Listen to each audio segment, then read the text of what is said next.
Good morning, my brothers and my sisters. This is yours truly, Pastor Woodson here, the pastor of the Tabernacle Missionary Baptist Church located in the beautiful city of Statesboro, Georgia. I find myself down here in the state of Florida, Leesburg, Florida to be exactly.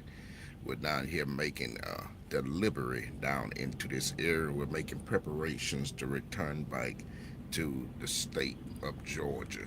I come here just to talk to my brothers and my sisters just for a moment, if time shall permit me to speak to them just for a moment.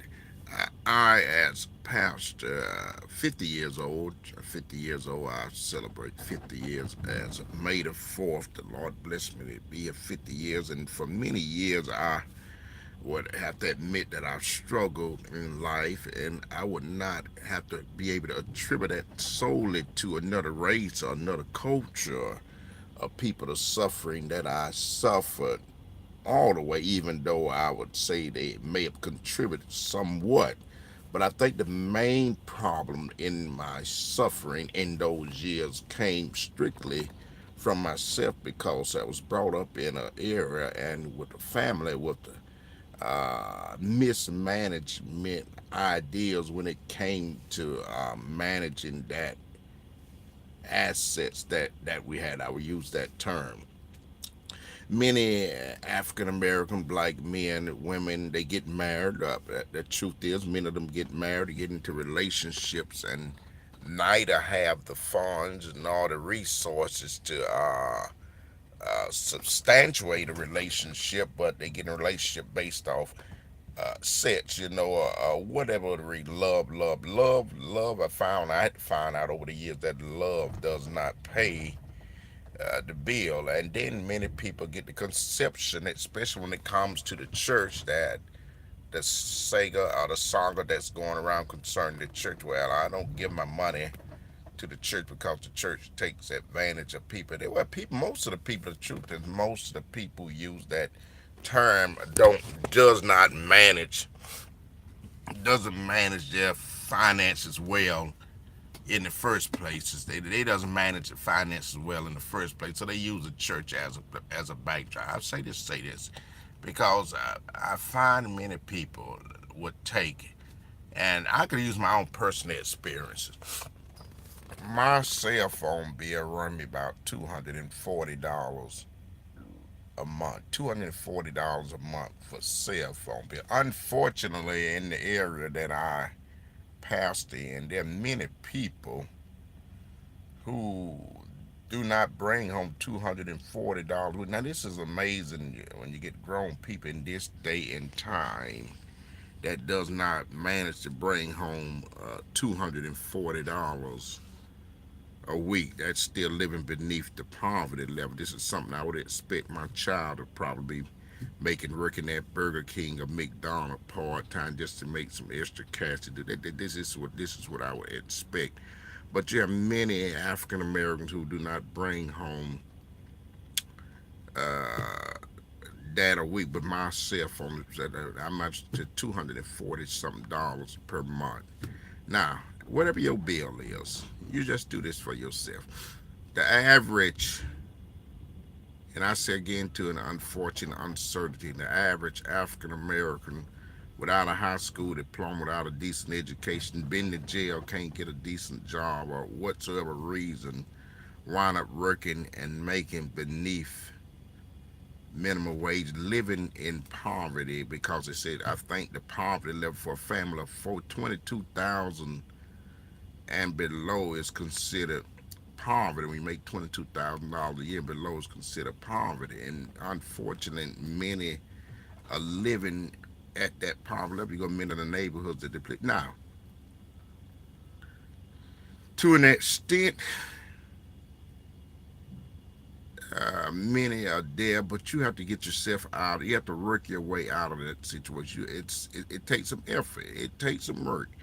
It takes some cycle. I remember one time I had to work two, three, four jobs, just to make it. This is what I had to do. I mean, I was determined that I was not going to be defined by what people wanted to categorize me at. And I worked from sun up to sun. And to God be the glory. I take no glory for. I just tell you what I had to do. I had to do something. Many, but back to this, many live beneath the poverty level, which I said that to say them back to my cell phone bill, $240 something a month.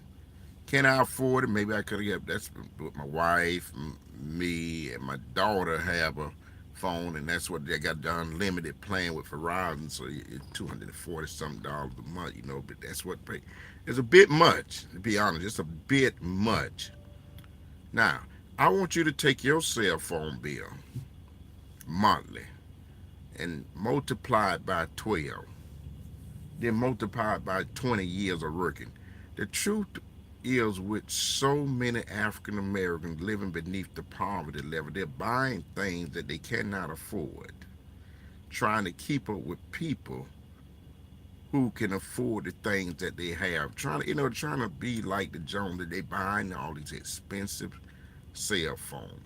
They buying all these Nike shoes and all this name brand stuff, and the thing is, see, people with money does not have to impress people.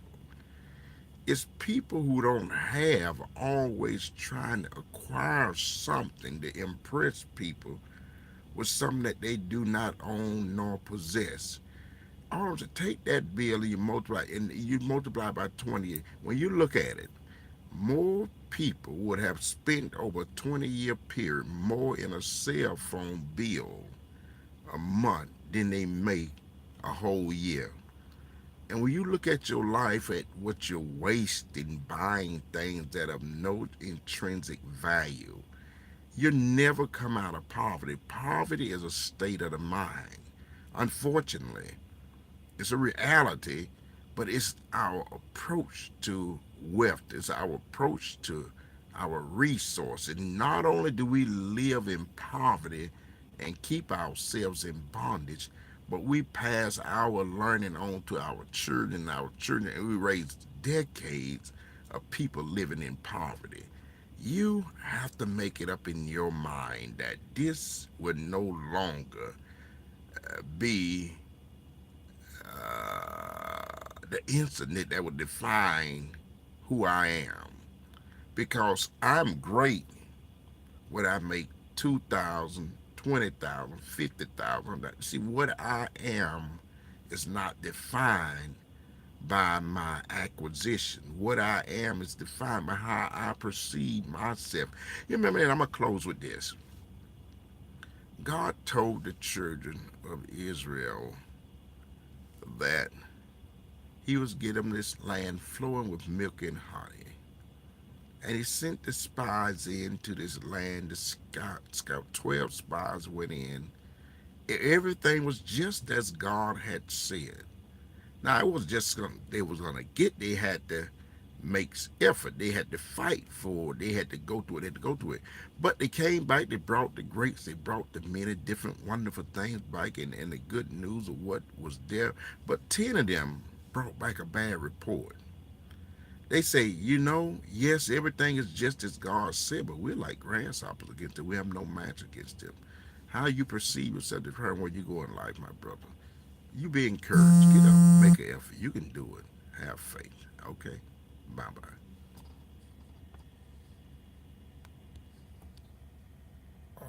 Okay.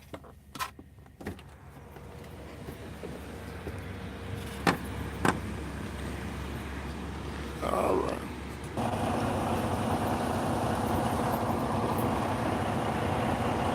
All That's right. it, man. Thank you. Okay, thank you, man. Have a good day. You Okay. too. All right. Appreciate it. That light doesn't work. Okay. You're unlocked. Okay, thanks.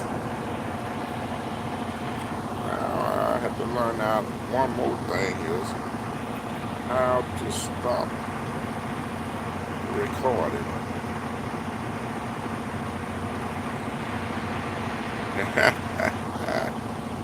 How to stop recording.